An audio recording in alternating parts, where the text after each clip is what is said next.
Hey, what's up, guys? It is Tuesday of week 4, and yes, I missed yesterday. I am such a slacker. What are you guys gonna do with me? Slacker. So, first things first, let's go over our memory verse. Do you guys remember what it was? Memory verse Ephesians 1 6 and 7. To the praise and glory. I'm sorry. Let me mess it up again for you, because I'm a slacker and I don't have it memorized yet, okay? Deal with me. Thanks. Ephesians 1 6 and 7. To the praise of the glory of his grace, wherein he hath made us accepted in the beloved, in whom we have redemption through his blood, the forgiveness of sins, according to the riches of his grace. Ephesians 1 6 and 7. It's a long one, but we can do it. All right, since it's Tuesday, we're going to go over Monday as well. So, we got a lot to cover today. Strap your seatbelt on because we're going to enjoy the ride. So, week 4 is entitled Steps to Spiritual Growth. Growing can be painful. Growing up can be painful. We know that. But it's through these growing pains that we mature, and spiritual growth is very similar. We fail and we learn. We get hurt and learn some more. We are tested and grow even stronger. Peter had to go through some spiritual growing pains as well. But in the end, God used Peter in remarkable ways. Let's look at Matthew 14, 22 to 33. Matthew 14, 22 to 33. Let's read it. Immediately, he made the disciples get into the boat and go ahead of him to the other side, while he dismissed the crowds. After dismissing the crowds, he went up on the mountain by himself to pray. Well into the night, he was there alone. Meanwhile, the boat was already some distance from the land, battered by the waves because the wind was against them. Jesus came toward them walking on the sea very early in the morning. When the disciples saw him walking on the sea, they were terrified. "It's a ghost," they said, and they cried out in fear. Immediately, Jesus spoke to them. "Have courage, it is I, do not be afraid." "Lord, if it's you," Peter answered him, "command me to come to you on the water," he said. Jesus said, "Come." And climbing out of the boat, Peter started walking on the water and came towards Jesus. But when he saw the strength of the wind, he was afraid, and beginning to sink, he cried out, "Lord, save me." Immediately Jesus reached out his hand, caught a hold of him, and said to him, "You of little faith, why did you doubt?" When they got into the boat, the wind ceased. Then those in the boat worshipped him and said, "Truly, you are the Son of God." So, question number 1. What 2 miracles had Peter just witnessed? Peter just saw Jesus do 2 things. What 2 miracles did Peter just witness? And these can be found in verses 16 through 21, and then also in verse 25. Second question. What did Peter ask Jesus? Give Peter some credit now. None of the other disciples volunteered to get out of the boat. Question number 3. What happened to Peter's bold enthusiasm? Something happened to Peter's bold enthusiasm. What happened to it? Question number 4. Peter tended to leap before he looked. Some of us do that, right? We often talk before we think, and we do things before we think about the consequences. What did Jesus want Peter to learn from this situation? What did Jesus want Peter to learn from this situation? Question 5. When or for what? When or for what do you need to trust Jesus? When or for what do you need to trust Jesus? All right, let's take a look at Tuesday now. It is Tuesday. Today is Tuesday. And we're going to get John 13, 2 through 17. John 13, 2 through 17. And this is another time when Jesus helped Peter grow spiritually.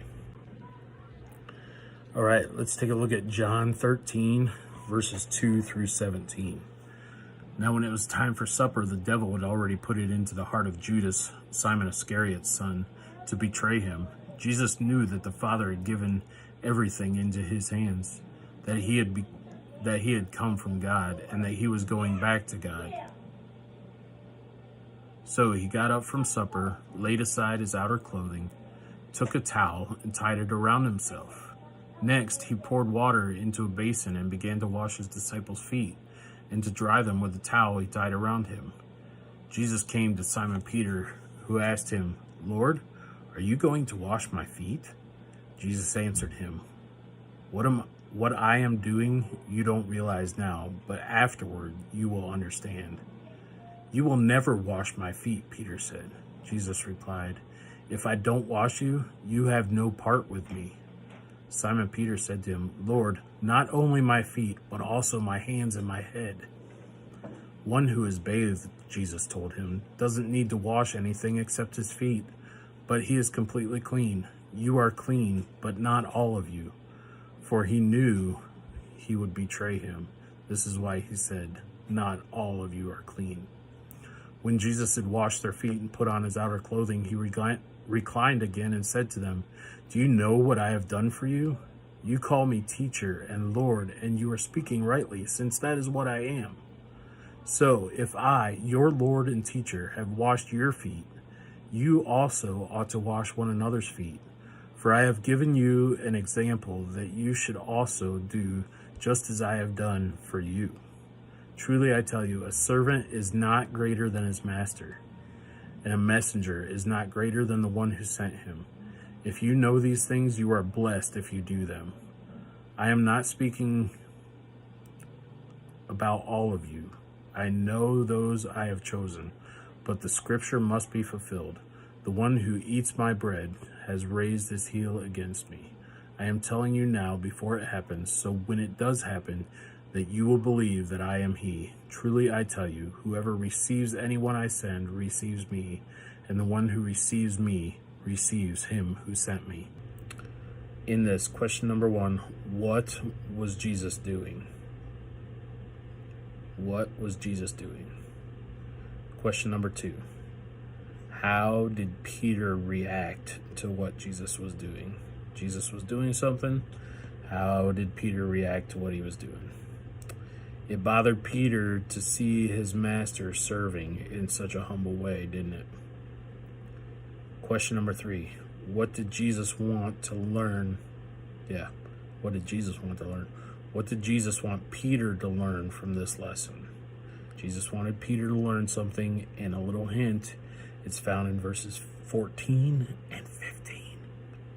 So you might want to look there. Question number 4, what have you learned recently, and how have you changed? What have you learned recently, and how have you changed? Here's a little ditty about talents. What do you think about talents? Do only sports and music count? Do you ever feel like you've been born without a talent? Can you develop a talent?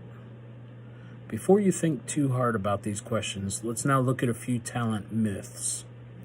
Beliefs that can color the way you feel about your own abilities, as well as the talents of others.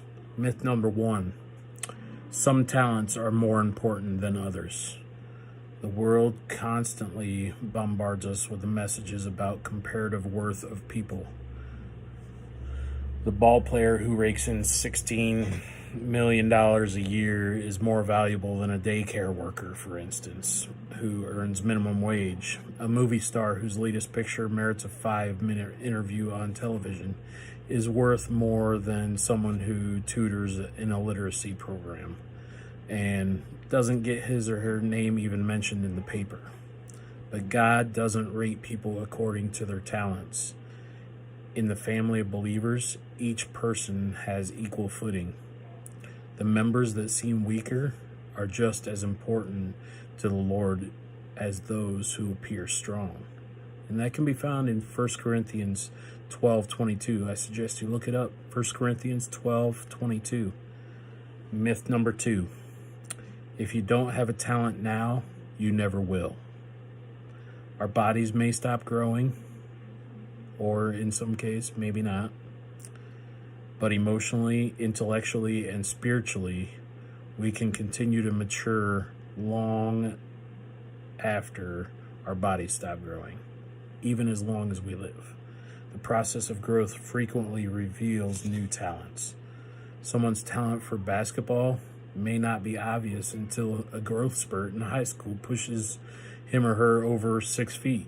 Another person's ability to comfort others may not be apparent until she suffered disappointments and frustrations of her own and gained empathy for the pain of others.